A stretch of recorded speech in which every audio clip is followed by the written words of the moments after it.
જય શ્રી કૃષ્ણ મિત્રો, મારી યુટ્યુબ ચેનલમાં આપ સૌનું સ્વાગત છે. આજે આપણે સાંભળીએ દશે દિશાઓમાંથી રક્ષણ કરનાર શ્રી નારાયણ કવચ. આ નારાયણ કવચનો નિત્ય પાઠ કરે કે શ્રવણ કરે તેને કોઈ પણ પ્રકારનો ભય રહેતો નથી. તો ચાલો આ નારાયણ કવચનું પઠન કરીએ અને શ્રી વિષ્ણુની કૃપા મેળવીએ. મિત્રો, મારો વિડીયો આપને પસંદ આવે તો લાઈક, શેર અને સબસ્ક્રાઈબ અવશ્ય કરજો. જય શ્રી કૃષ્ણ. શ્રી ગણેશાય નમઃ. શ્રી નારાયણ કવચ. પરીક્ષિત રાજા પૂછે છે કે હે મુનિ, જે કવચ વડે રક્ષાયેલા ઇન્દ્ર વાહનો સહિત શત્રુઓના યોદ્ધાઓને જાણે રમતા હોય તેમ હરાવીને ત્રણેય લોકની રાજ્યલક્ષ્મીને ભોગવે છે, તે નારાયણનું કવચ મને કહો, જે કવચથી રક્ષાયેલા ઇન્દ્રએ જે પ્રમાણે આતતાયી શત્રુઓને રણમાં હરાવ્યા હતા. શ્રી સુખદેવજી કહે છે કે હે રાજા, વિશ્વરૂપ કે જે ઇન્દ્રનો પુરોહિત થયો હતો તેણે ઇન્દ્રને જે નારાયણ કવચ કહ્યું હતું તે હું તમને કહું છું, તે તમે એકચિત્ત થઈને શ્રવણ કરો. વિશ્વરૂપ કહે છે કે કોઈ પણ ભયનો સમય પાસે આવ્યો હોય ત્યારે નારાયણ કવચનો પાઠ અવશ્ય કરવો. ઓમ ગરુડજીની પીઠ ઉપર ચરણ કમળને ધારણ કરનારા, 8 સિદ્ધિઓવાળા, 8 બાહુવાળા અને શંખ, ચક્ર, ઢાલ, તલવાર, ગદા, બાણ, ધનુષ્ય તથા પાશને ધારણ કરનારા શ્રી હરિ મારી સર્વે પ્રકારે રક્ષા કરો. જળમાં મત્સ્યાવતારી ભગવાન, જળતંતુ રૂપે વરુણના પાશથી મારી રક્ષા કરો. માયા વડે બટુક બનેલા વામનજી સ્થળમાં મારી રક્ષા કરો. આખા વિશ્વરૂપ ત્રિવિક્રમ ભગવાન આકાશમાં મારી રક્ષા કરો. અસુરના અધિપતિઓના શત્રુ નૃસિંહ ભગવાન સંકટકારક વગડાઓમાં તથા સંગ્રામ વગેરેમાં મારી રક્ષા કરો, કે જે નૃસિંહ ખડખડાટ હસ્યા હતા ત્યારે તેના શબ્દથી દસે દિશાઓ ગાજી ઉઠી હતી અને અસુરોની ગર્ભિણી સ્ત્રીઓના ગર્ભો પડી ગયા હતા. પોતાની દાઢ વડે પાતાલમાંથી પૃથ્વીનો ઉદ્ધાર કરનારા ભગવાન યજ્ઞ નારાયણ વરાહજી માર્ગમાં મારી રક્ષા કરો. પરશુરામ પર્વતોના શિખરો ઉપર મારી રક્ષા કરો. ભરતજીના મોટા ભાઈ રામચંદ્ર તથા લક્ષ્મણ પ્રવાસમાં અમારી રક્ષા કરો.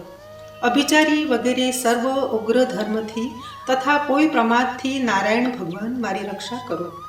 નરરૂપી ભગવાન ગર્વથી મારી રક્ષા કરો.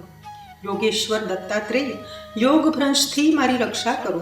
કપિલ દેવજી કર્મના બંધનથી મારી રક્ષા કરો. સનતકુમાર કામદેવથી મારી રક્ષા કરો. રસ્તામાં જતા દેવતાઓને પ્રણામ ન કરવા રૂપ અપરાધ થાય તે અપરાધમાંથી હયગ્રીવ ભગવાન મારી રક્ષા કરો. દેવર્ષિઓમાં વડામુનિ નારદ ભગવાનની પૂજામાં જે કાંઈ વિઘ્ન નડે તેમાંથી મારી રક્ષા કરો. અને કશ્યપ અવતારી શ્રી હરિ સર્વ પ્રકારના નરકમાંથી મારી રક્ષા કરો. ભગવાન ધન્વંતરી કુપથ્યમાંથી મારી રક્ષા કરો. જીતેન્દ્રિય ભગવાન ઋષભદેવ કામ ક્રોધાદિકના ભયમાંથી મારી રક્ષા કરો. યજ્ઞાવતારી ભગવાન લોકાપવાદથી મારી રક્ષા કરો. મનુષ્યના તરફથી થનાર ઉપદ્રવોમાંથી બલભદ્ર મારી રક્ષા કરો. અને શેષનાગના ક્રોધથી મારી રક્ષા કરો. ભગવાન વેદવ્યાસ અજ્ઞાનથી મારી રક્ષા કરો. ભગવાન બુદ્ધાવતાર પાખંડ્યોથી મારી રક્ષા કરો. ધર્મના રક્ષણને માટે અવતાર લેનાર કલ્કી ભગવાન કાળના મેલરૂપી કલયુગમાંથી મારી રક્ષા કરો. હે કેશવ ભગવાન પ્રભાતમાં ગદા વડે મારી રક્ષા કરો. બંસી ધારણ કરનાર ગોવિંદ ભગવાન સંગવકાલ એટલે કે પ્રાતઃકાળથી 6 ઘટિકા સુધીના કાલમાં મારી રક્ષા કરો. સાંગને ધારણ કરનાર નારાયણ ભગવાન પૂર્વાહન કાળમાં મારી રક્ષા કરો. ચક્ર ધારણ કરનાર વિષ્ણુ ભગવાન મધ્યાહન કાળમાં મારી રક્ષા કરો. ઉગ્ર ધનુષ્યધારી મધુ દૈત્યને મારનાર બ્રહ્મા, વિષ્ણુ તથા રુદ્ર એ 3 મૂર્તિવાળા માધવ ભગવાન સાયંકાળમાં મારી રક્ષા કરો. ઋષિકેશ ભગવાન પ્રદોષ કાળમાં મારી રક્ષા કરો. પદ્મનાભ ભગવાન અર્ધરાત્રિ સુધી મારી રક્ષા કરો. શ્રી વત્સનું જેને ચિહ્ન છે એવા ભગવાન પાછલી રાત્રે મારી રક્ષા કરો. તલવારધારી ભગવાન જનાર્દન પરોઢિયે મારી રક્ષા કરો. દામોદર ભગવાન વિશ્વેશ્વર પ્રભાતમાં મારી રક્ષા કરો. ભગવાને મૂકેલું પ્રલયકાળના અગ્નિ જેવી તીક્ષ્ણ ધારવાળું ચારે કોરે ફરતું ચક્ર વાયુનો મિત્ર અગ્નિ જેમ તૃણકાષ્ટને બાળી નાખે તેમ અમારા શત્રુઓના સૈન્યને તુરત જ બાળી નાખો. હે વજ્ર જેવી તીક્ષ્ણ સ્પર્શવાળી તણખાઓથી ભરેલી ગદા, તું ભગવાનને વહાલી છે, તું કુષ્માંડક, વૈનાયક, યક્ષ, રાક્ષસ, ભૂત તથા ગ્રહોને ભાંગીને ભૂક્કો કરી નાખ તથા શત્રુઓના ચૂરીચૂરા કરી નાખ. હે પાંચજન્ય શંખ, શ્રી કૃષ્ણ ભગવાને ફૂંકવાથી મહાભયંકર શબ્દ કરનારો તું ભયંકર શબ્દોથી શત્રુઓના હૃદયોને કંપાવીને રાક્ષસો, પ્રમથો, પ્રેતગણ, પિશાચ, બ્રહ્મ રાક્ષસ તથા બીજા ઘોર દ્રષ્ટિવાળાઓને નસાડી મૂક. હે તીખી ધારવાળી તલવાર, તું ભગવાનના હાથથી પ્રેરાઈને મારા શત્રુઓના સૈન્યને કાપી નાખ. હે ચંદ્રમા જેવી 100 ફૂદડીવાળી ઢાલ, તું પાપી શત્રુઓની આંખોને ઢાંકી દે તથા પાપી નજરવાળાઓની પાપી દ્રષ્ટિને હરી લે. અમને ગ્રહોથી, કેતુઓથી, મનુષ્યોથી, સર્પોથી, દાઢવાળા પશુઓથી જે ભય થાય છે તે સર્વે તથા જેઓ અમારા સુખમાં વિઘ્ન કરનારા છે તે સર્વે ભગવાનના નામરૂપી અસ્ત્રના કીર્તનથી તુરત જ ક્ષય પામે. વૈદિક સ્તોત્રોથી સ્તુતિમાં કરાતા વેદમય અને સમર્થ ગરુડ ભગવાન સગળા કષ્ટોથી અમારી રક્ષા કરજો. શ્રી હરિના નામરૂપ તથા નાના પ્રકારના આયુધો સર્વ આપત્તિઓમાં મારી રક્ષા કરો. આ સાકાર નિરાકાર જે કાંઈ જગત છે તે ખરેખર ભગવાનનું જ સ્વરૂપ છે, તો એ સત્યથી અમારા ઉપદ્રવો નાશ પામે. ભગવાન પોતે અભેદ્ય દ્રષ્ટિવાળા મનુષ્યોને ભેદરહિત જ જોવામાં આવે છે, તો પણ તે પોતાની માયા વડે આભૂષણો, આયુધો તથા ચિહ્ન નામની શક્તિઓને ધારણ કરે છે. તે સત્ય વાર્તા છે.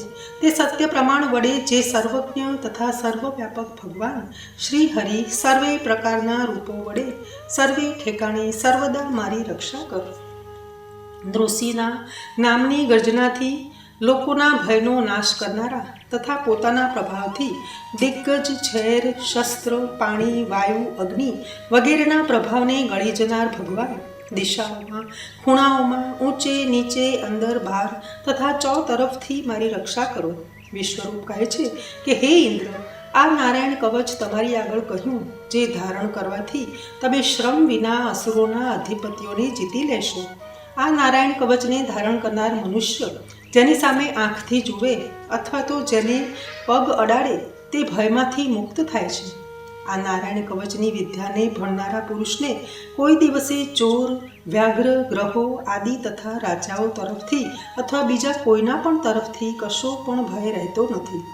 પૂર્વે કોઈ એક કૌશિક ગોત્રના બ્રાહ્મણે આ વિદ્યા સિદ્ધ કરી હતી અને તેને યોગ ધારણાથી નિજળ દેશમાં પોતાના દેહનો ત્યાગ કર્યો હતો.